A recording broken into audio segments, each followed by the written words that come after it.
And hello, everyone, and welcome back to Cyrus Webb Presents here on Amazon Live. I'm your host, Cyrus Webb. Glad you all could join us once again. For those who are tuning in on Amazon Live for the very first time, welcome. Make sure you guys do hit that follow button. You see that here in this corner or down below. You also will see some of the books from our next guest. I'm excited to welcome back Tanya White to our broadcast. Tanya really needs no introduction. She's not only a media personality, she's also her own show, Real Talk with Tanya White. Also, she's a co-host of Cyrus Webb and Friends here on Amazon Live. You guys also know her as a best-selling author. We've talked about this book before. You guys can see here, Professionally Lynched. But today we're talking about a book that we have not discussed before. And it's the one that you guys see up front and center. It's called The Prayers of the Righteous and Grieving Availeth Much. We have it highlighted for you guys on the Amazon side. We're going to talk to Tanya about her year, but also what it was like for her to write this book. This is a time of year where a lot of people, of course, are celebrating, but other people are going through a lot of grief and dealing with grieving. We'll talk to her about what inspired it, but also the lessons for all of you. If you guys are not staying connected with Tanya, we'll let you know how to be able to do that. But Tanya, welcome back to the broadcast. Hello, Cyrus Webb. Sensational everything. You just sensational everything. Well, that's very nice of you. Yeah, but you're sensational as well, and you've had quite an exciting year. I should mention, Tanya, of course, was hosting from the event this year there in Louisville, Kentucky. A great time. Dillard's After Dark did an amazing job with that. Tanya, I want to talk about 2024 first of all, before we get into this book, which can be a little heavy, but I think also can be inspiring. What has it been like for you to kind of reflect on this year and the things that have been coming your way? Well, 2024 has, first of all, it's gone by fast. I don't know about what, but I'm back in May. I'm like, it's already November. So it's been very quick. Also, like many people out there who are doing their business, their entrepreneur thing, I am a full-time school principal at adult high school, so which is very demanding but fulfilling. So it has gone by quickly. A lot of milestones and successes for me, my team, and people that I have not only interviewed but helped through writing their books and them getting more awareness by being on my show. It's really been, it's like, okay, it's over. Almost. Let me reflect, but it's been really fulfilling. I've got to, especially with Real Talk with Tanya White, and I must make this Real Talk with Tanya White switch platforms. I was on a traditional radio station, and I just made the decision that I wanted to expand my audience and get more analytics. And everybody was like, why are you leaving? Because it's a stellar station. But sometimes you got to leave something that's comfortable and that's been there a long time to go to something that's not familiar. I'm not familiar with the YouTube and all this StreamYard, but I'm learning. But since I made that expansion, many doors have opened my way, especially Cyrus, thanks to you. I've interviewed MC Light, my Seti Bear, and so many other people on the horizons. I met so many people that were out there, but I did not know. Like I Am Stacy, who is on there. Chanel, Miss Melissa Banks, and a lot of people who are doing the same thing that I'm doing, but also I can learn from and I'm inspired by. So this year has been one of, if I put it in one word, expansion. Expansion. I love that. Well, look, you are one of those people too that other people can look to, Tanya, because you've done so much, as you mentioned, of course, the work you've been able to do in the professional space and education, but also, of course, with your own media. Is this a life you envision for yourself, Tanya? It's more than I envisioned, because when you first start, I started doing books and Blog Talk. 2005, I started writing professionally. Wow. I got on Blog Talk through 2008, and that was good enough for me. I was doing that, and then as you grow and you meet people such as yourself and Chanel and so many other people I've met throughout my journey, you start saying, "Hey, I can do that. Let me expand a little more. Let me grow. Let me learn, and really do." I never thought, many people, I tell this, Cyrus, and you probably gonna laugh. I was very shy for most of my life. I was the wildflower and did not talk to people. I would just go into a room and look. But when I found my voice and found my passion and what I was really called to do and got confidence in that, then this is where that happens. And so it's more than I envisioned for myself. And it's just going to get evolve even more. I see Yeah. that in 2025.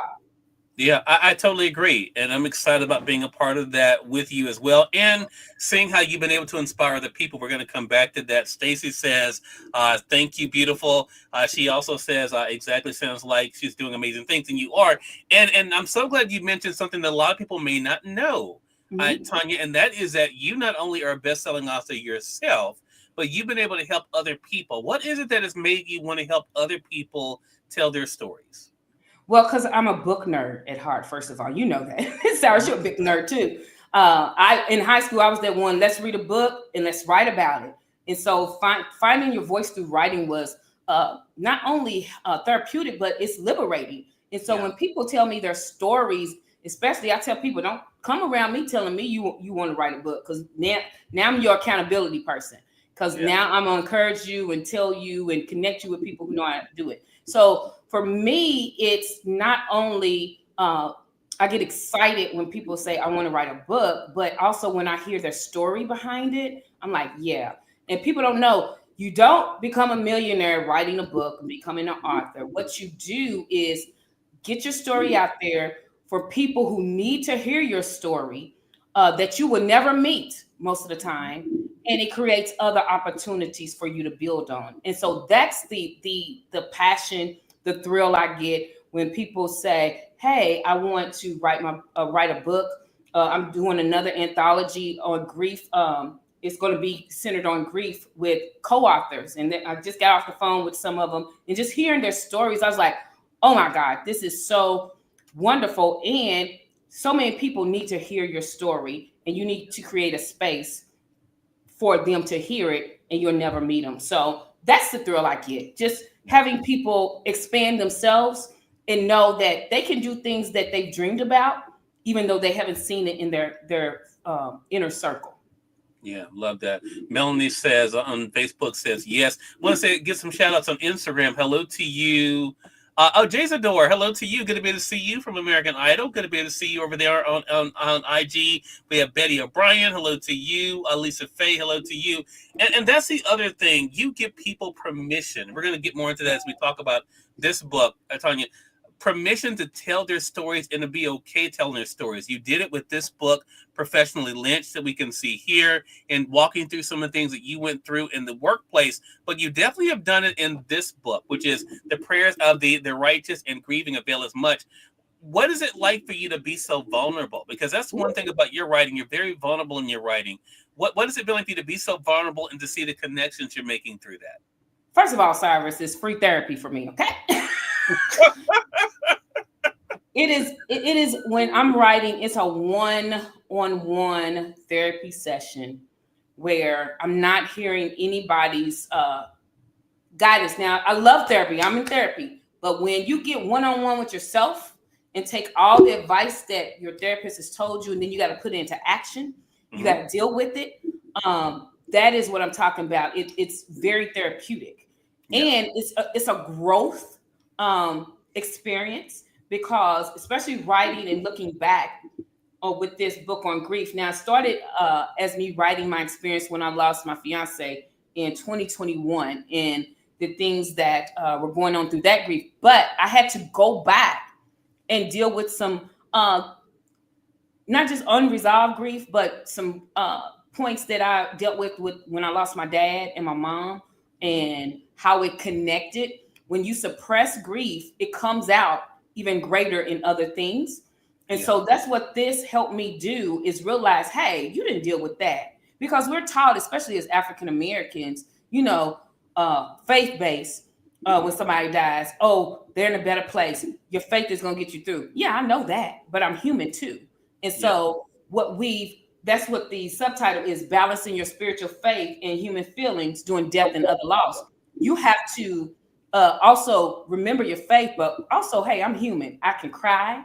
A lot of Yeah. people tell you not to cry, suck it up. I can feel angry. I can feel agitated. Jesus felt them all of those emotions, and there's nothing wrong with it. So before I give other people permission to grieve or do what else, so I have also given myself permission to do the same. So that is what this book is, just a great big book of permission to grieve in your own way, especially because I was the big one of holding grudges. I held a lot of grudges when especially when my mom died, and dealing with some family members and her siblings, because I couldn't understand why they couldn't understand that was my mom, and they couldn't understand why I couldn't understand that was their sister. We were all grieving, right? But we was trying to be right instead of comfort one another. And so when you try to be right in the midst of death, grudges come up. And when you are trying to release some things, God will bring up those grudges and say, you got to let that go. So also in this book, I have grudge-free grieving, how to do it. It's interactive. Who you holding grudges against? Why? Let it go. And when we say let it go, it's not the feelings of grief, but the feelings of grudges and anger that you hold towards a person, even the person who is dead. Because I had to deal with, I was holding a grudge against my dad because I was a daddy's girl. Mm-hmm. And I thought he abandoned me when he died. Mm-hmm. And so I had to deal with that. And so it is really therapeutic for me when I write. Yeah, and this is not an easy. It's interesting. I want to go back to a couple of things you said, Tanya, because one, I also was a fellow shy kid in school. I it's funny for people who knew me then that I'll be doing this for a living, but I want to go back to what it's like for you, because a lot of people see you today as the strong friend, mm-hmm. right? As the person who's there for everyone else. What I thought about with this particular book is not forgetting yourself along the way. I remember when I went through 10 years ago, I was my grandmother's primary caregiver. I've shared this with a lot of my audience. And when she died, I was so busy trying to be there for my mom and for, mm-hmm. My mom's older sister and for, their brother, my uncle. And so it wasn't until after the funeral was done and everything, I was sitting at my mom's table and she asked me, "How are you?"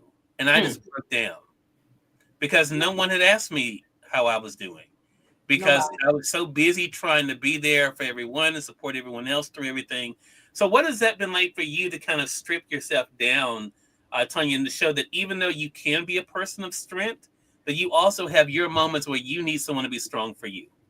It has been liberating, especially I wrote my book, The Battle Behind My Smile, also. It was a compilation of stories because people see me with my smile and very high energy. So they think I don't go through nothing. That's not it. There's a place and a time and people that I show my vulnerability to. But it has been, I love what you said, stripped, because I am the oldest. And so I was taught the oldest, take care of everybody else. Mm-hmm. Make sure your brother and sister. My mom was the oldest, so she was taught that. I think it's this book, or The Battle Behind My Smile. When my dad died, I was in the room with her when the doctor came and told us that Daddy had passed. And the first words out of her mouth was, "I gotta be strong. And I gotta be strong." And I was like, "Why you gotta be strong?" And I'm like, but it wasn't until she died, I said the same thing. Yeah. And so when you're taught you gotta be strong and suppress your feelings, when it comes to a point where you can finally understand that grief, you can give yourself permission to grieve, cry, and you can be strong, but you can still show those emotions and take care of you. It is so freeing. And then you can be transparent with others to really share, hey, yes, I'm hurting. Hey, I still want my mom. I still want my dad. My mom's been in heaven since 2005. My dad, 1996. Stefan since 2021. I still long for them every day. And what I'm learning at this stage in life, a lot of people who have not given themselves permissions to grieve will tell you, you need to get over that, especially when I'm trying to date again.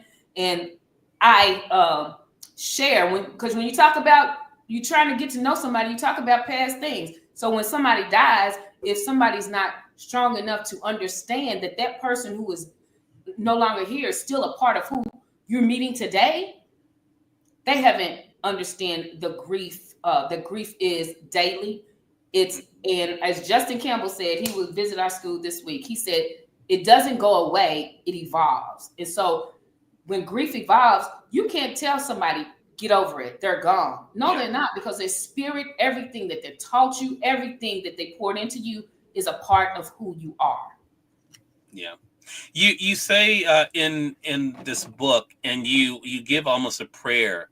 Yes. For those who have the book on page 27, Tanya, I want to read a bit of it, because after you talk about the example of Jesus in the Garden of Gethsemane and how he responded when Peter, James, and John were sleeping, when he asked them to stay awake, and how the love he shared with them, for sure.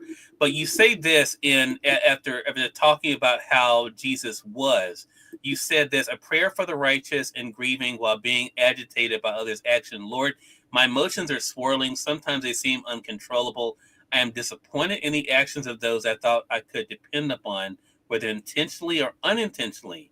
It helps me not to focus on how people have agitated, annoyed, and failed me in my time of great need. Allow me to remember the grace that you lavish upon me when I fail to meet the expectations of following you. Endow Yes. me with that divine grace so I can extend to others, despite my disappointment in their actions toward me. Let me focus on the main thing and not displace my emotions on others. I want to talk about that because it's so easy for us to lash out.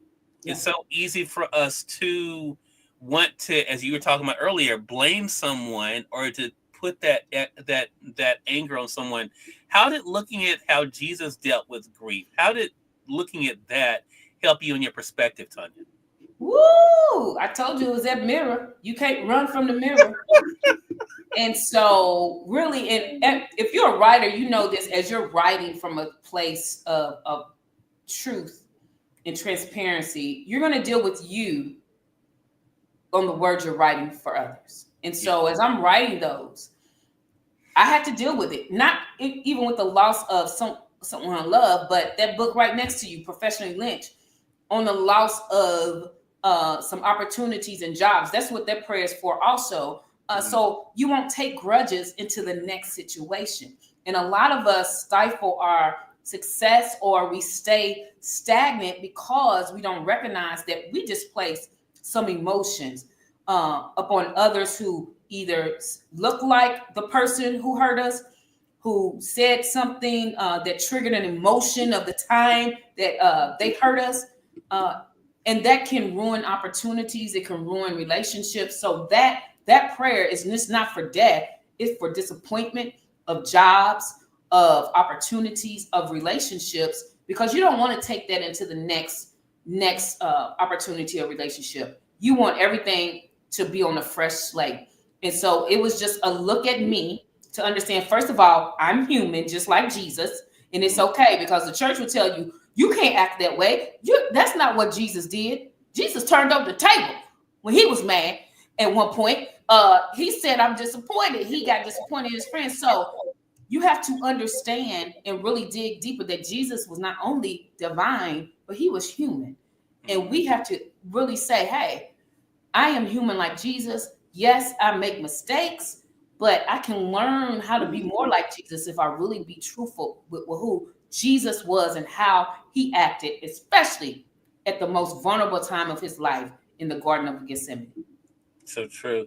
Dr. Bama says, speak. So I want to talk about one of the big things in this book. And I think it's a great reminder for all of us. And I think so many times, Tanya, I'm going to give people some benefit of the doubt here, because you gave some examples, what people will tell you, right? You know, suck it up. All of this stuff people will tell us.